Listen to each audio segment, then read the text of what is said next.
Hey everybody, thank you for joining me. I'm Erica Carlson with Bricks Real Estate, and I want to talk to you about what happens in Minnesota in particular when we go under contract on a property and you're not sure what the next steps are and how that works, because it's not like it goes silent. Even though things between you and your realtor will quiet down, things with the title company and the lender will definitely pick up at that point. So before I break down those steps, you can download a copy of the Smart Home Buyer on my website for free. There's absolutely no check-in, no give me your email, nothing like that when you go to download this. I try to give it to everybody because it's just such a great resource and will cover so much more ground than this video will. And so on page 31 is where you would get some of this, but even in this situation, they're not going to break it down as simple as I'm going to do for you today, if I don't stutter. So what happens next? Well, if you're working with me, I'm going to send you a copy of everything you signed, and it's really important you hold on to it. And if we're being optimistic and this is the house you're going to end up buying, you want to keep copies of all of that. And it's hard to remember to tell everybody because I think they assume at some point it's being printed for them, and it typically will not, unless maybe that, I don't know, it's just not anymore. I was trying to think of an exception, but it's just not printed anymore. So please save a copy to your hard drive and not just leave it in an email where it's going to disappear after so many days, right? Of course, we want you to celebrate. Please do that responsibly, but really take a load off that first day or two. I think people are always looking to me like, well, now what? Because it's been so busy looking for a house and they're expecting, more and more and more. It's like, just take a breath. In most contracts, it's written that 2 to 3 business days from the time that you got an accepted, you now owe your earnest money. That amount was already determined when you wrote your offer. So that's just very circumstantial. There are instances where people negotiate something other than that 2 business days, which is typical. And most of the time we are transferring that money electronic. So you'd be looking for a link from your realtor to pay that. However, not all brokerages are set up to take electronic payments, or you might have a reason you don't want to. And in that case, you're dropping off a check at whatever address is supplied. So we're getting really nitty gritty here. And then after that, like I said, it gets quiet on the realtor side. So you were out there shopping with that individual. Now your lender is going to be contacting you and working really hard to get you to the closing, because assuming you're getting financing, they're in high gear, pulling everything together to ensure that you're going to get that loan. And so there's 100,000 more things to say about that, but putting a pause there, the other people that are going to be working hard is your title company. And so hopefully your realtor asked you if you have a preference for title company.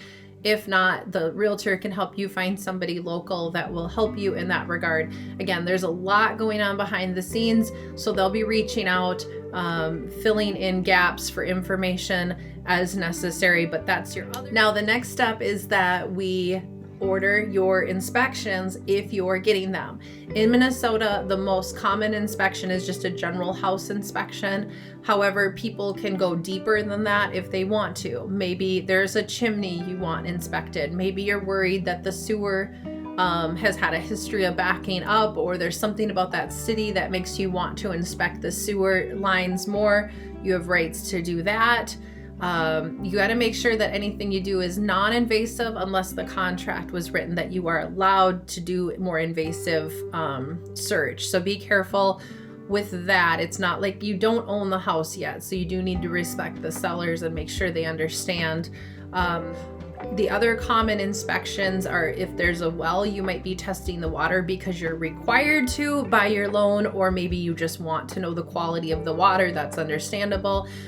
If you have a septic, you might be required to inspect that if the seller hasn't done that for you. So those are just a couple of things that have come up in the past. There's a few others. Things that are not common in Minnesota would be like termites. That just doesn't really fall. It's not that you couldn't possibly do something like that, but we're in a 4-season state where termites are not an issue. Radon is something people do test for. However, it's a pretty low cost remedy. So if you do find your radon's high and it's something that concerns you, in terms of houses, it's a lower cost thing to have to fix if that comes up for you. So assuming the inspection went well and you're moving forward with the purchase, not canceling at this point, then your lender is going to order an appraisal if needed. Now, these days, if you're putting more than 20% down, it might be waived. It might not be. It all depends on your situation. So let's just assume a traditional situation where you need to get the appraiser. The lender does this. This is nothing you have to do. Some lenders most are going to charge you for that. So that's going to be another out-of-pocket expense that you can predict. Definitely ask your lender about that if you have any questions. Of course, if you're a cash buyer, that's what we call you, the appraiser, is a non-issue. We wouldn't be working on anything like that. Assuming there's no hiccups from the appraisal, we would continue to move forward, where now you're going to meet your realtor again at the house, make sure that it looks the way you thought it did. We call this a final walkthrough. This is important for lots of reasons, because this is your last chance to get eyes on it. I was just talking to some friends yesterday. They did not know there are no return policy on houses. So I just want to make that very, very clear, since I thought that was common knowledge. It's not, apparently. You cannot close on the house and then say, I don't want this one anymore. It is not a store. So you are moving title, moving the deed into your name. You are agreeing to the loan terms. All of this is on you now. So it's very important during the final walkthrough that you communicate any concerns about the property in that moment with reason, right? Now, what typically comes up at this point that is not reasonable is a house left in a very filthy way, to be very to the point. Now, everybody has a different idea of what is too dirty. And so again, it's within reason. It's supposed to be left broom swept, but the definition of broom swept is not defined legally, isn't even in the purchase agreement. It doesn't say broom swept. It says something else, I believe. But anyway, it's supposed to be left broom swept, which is still a very subjective term. One person's broom swept is not another person's. And so if it's really a deal breaker for you, it's time to communicate that issue. The bigger one is leaving behind personal property. Despite most real estate agents' attempts to communicate to everybody, they are buying the house. If you agreed to leave behind the couch needs to be there if it was in writing. This is not a time to take it and then hope they didn't notice. That could blow the whole deal up. And so a part of my service is to my sellers, as I work really closely with them to say, what is staying behind here and what is not? Now, some things are obvious, the ceiling fan. However, let's say you had a beautiful chandelier and you had no intention of selling it with the house. It should have been removed prior to pictures and definitely prior to showings. And had that not happened, then there better be something in writing protecting you, because the buyer could create a huge fuss and complicate things, and it will cost you money because that chandelier is no longer there. So please work with your real estate agents closely if you're a seller, if you're not sure what stays. One thing that comes up that's frequent is drapes. Women seem to be very emotionally attached to their drapes. I'm in that camp. I'm not judging. I have silk drapes in my bedroom. I would have no intention of selling those with my property unless I knew I didn't want those in my new house. So that's a touchy subject. TVs have become sort of that gray zone because they're often mounted to the wall, and the way they're mounted, do they stay with the property? Do they not? Make sure you're working through those things. So going back to the final walkthrough, is what was stated there?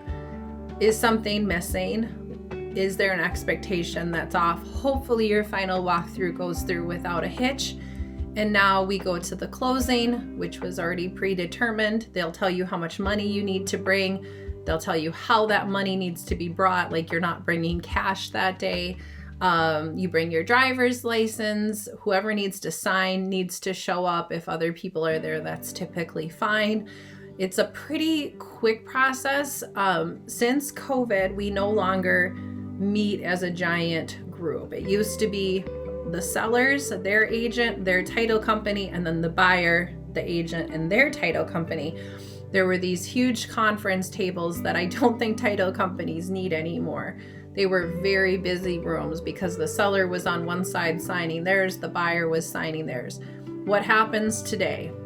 Again, I'm filming this in 2023, is typically the seller pre-signs at a date and a time and a destination of their choice, and the buyer closes on the day of closing. It does not have to be your moving day, but you do need to arrive to sign your paperwork.